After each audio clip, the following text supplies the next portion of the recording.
Hello.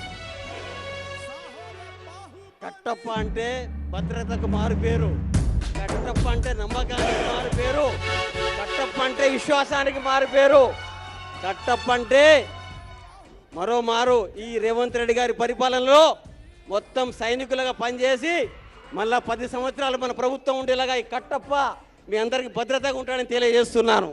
Right, thank you.